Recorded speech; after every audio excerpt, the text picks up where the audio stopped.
फरवरी 18 साल 1983, आज से ठीक 40 साल पहले आसाम के नौगांव डिस्ट्रिक्ट के नेली नाम के गांव पे आज़ादी हिंदुस्तान के तारीख में सबसे बड़ा कत्लेआम हुआ था। वहाँ पे एक दिन दहाड़े 6 घंटे के अंदर ऑफिशियल रिपोर्ट्स के मुताबिक लगभग 2000 बंगाली मुस्लिम को मार दिया जाता है और अनऑफिशियल रिपोर्ट्स के मुताबिक यह संख्या 10 से 15,000 था, ज़्यादातर जिनमें बच्चे, बूढ़े और औरतें थे। जिस घटना को द्वितीय विश्व युद्ध के बाद सबसे बड़ा नरसिम्हा घटना माना जाता है। जिस नेली हत्याकांड के नाम आप लोगों ने बहुत कम सुना होगा, क्योंकि उसका जांच कमीशन का कहानी और भी सीक्रेट है। 547 पेजेस की वो रिपोर्ट आज तक सार्वजनिक नहीं हुआ। हत्याकांड के अगले सालों में कुल 663 FIR दर्ज हुए, 310 चार्जशीटें पेश की गए। नतीजा वही रहा, कोई कार्रवाई भी नहीं हुआ था। तो क्या है इस घटना की कहानी, क्यों आज तक उसे सीक्रेट रखा जाता है, NRC और राजनीति का क्या कनेक्शन है इस हत्याकांड से, आइए समझते हैं आज की इस वीडियो में। भारत के पूर्वोत्तर राज्य हमारा आसाम शुरू से ही नागरिकता विवाद से जूझ रहा है, जिस विवाद के तहत इस नेली का हत्याकांड होता है। भारत में आज़ादी के बाद जो पहली सेंसस हुआ था 1951 में हुआ था। इस सेंसस की रिपोर्ट के मुताबिक आगे की योजना के लिए इस्तेमाल किया जाना था। इसके लिए नेशनल रजिस्टर ऑफ सिटीजन यानी NRC बनाया गया, जिसमें सारे डाटा दर्ज किया जाता है।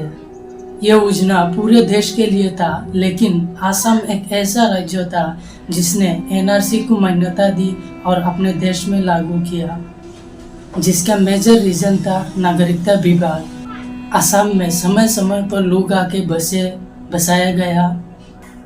आज़ादी के पहले अंग्रेज ने मध्य भारत और उत्तर भारत से लोगों को लाके आसाम में बसाया ताकि चाय की बागान में काम कर सके, क्योंकि आसाम के लोगों को चाय की इतना नॉलेज नहीं थी। इस तरह बंटवारे के बाद ईस्ट पाकिस्तान से भी भारी मात्रा में लोग आके आसाम में बसे। यहाँ तक सब सही था।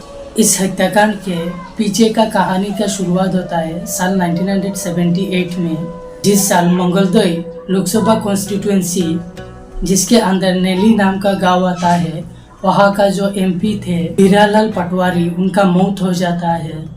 उसके बाद इलेक्शन कमीशन ने डिसाइड किया है कि उनके सीट पर इलेक्शन करवाने के लिए और अकॉर्डिंगली वोटर लिस्ट को अपडेट करने का प्रोसेस शुरू होता है।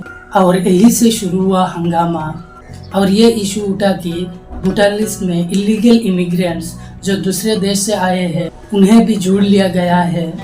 और इलेक्शन कमीशन ने जांच करने के बाद पता चलता है 45,000 ऐसे लोग थे। और ये खबर निकलते ही आसाम में भारी मात्रा में प्रोटेस्ट शुरू हो जाता है। इस मामले में 27 अगस्त 1978 को आसाम में ऑल पार्टी के साथ एक मीटिंग रखी जाती है और सभी पार्टियों ने यही डिसाइड किया है कि जब तक वोटर लिस्ट से उन विदेशियों का नाम हटा नहीं लिया जाता तब तक कोई इलेक्शन नहीं होगा। स्टूडेंट्स का ये प्रोटेस्ट का रिजल्ट ये हुआ कि 1980 में जो लोकसभा की इलेक्शन हुए, आसाम का 14th सीट में से सिर्फ 2 सीट में इलेक्शन हो पाया। और अगले 2 साल आसाम में जबरदस्त वायोलेशन हुआ। सरकार और प्रोटेस्टर के बीच बहुत बातचीत हुए, लेकिन हर बार मुद्दा इस बात पर अटक जाते हैं कि नागरिकता के लिए कट ऑफ डेट कब की माना जाए।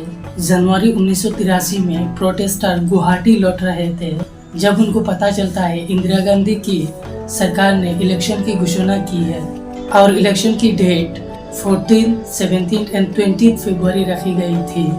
और उस अनाउंसमेंट के बाद आसाम में भारी मात्रा में वायोलेशन शुरू होता है और 18 फरवरी के दिन आसाम के नेली गांव में 7 घंटे के अंदर ऑफिशियल रिपोर्ट्स के मुताबिक लगभग 2000 बंगाली मुस्लिम को मार दिया जाता है और अनऑफिशियल रिपोर्ट के मुताबिक यह संख्या 10 से 15,000 है।